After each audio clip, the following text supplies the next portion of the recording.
Okay, can you cite an example of when a product was introduced but the customers did not want to adapt or change their behavior, thus making this launch a complete failure?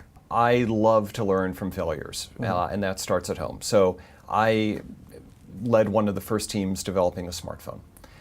And those first smartphones did not sell very well. They weren't complete abject failures, but they didn't sell very well.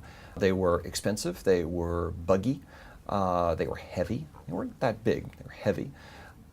And the biggest issue that they had was that they tried to do too much.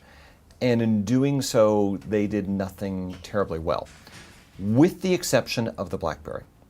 Because when it launched, it wasn't even a phone. It was a two-way pager. It was an ugly piece of black plastic, but it allowed you to keep in touch with the office extremely well.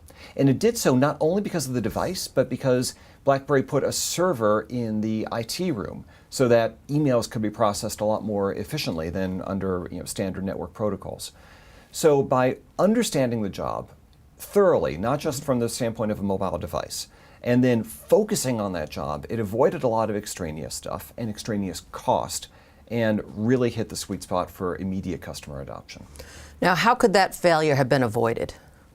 So we needed to focus. We were doing maps and games, and you could send a fax from your phone. I don't know why you'd want to do that, but you could. But so we didn't have to be the BlackBerry, right? We could have been a mobile entertainment device or something else that was also a phone. But by really focusing on a job-based customer segment and then narrowly targeting what we were trying to do, we could have been way lower cost, and I think we would have had a clear value proposition. There are a lot of great ideas out there that people don't know what to do with.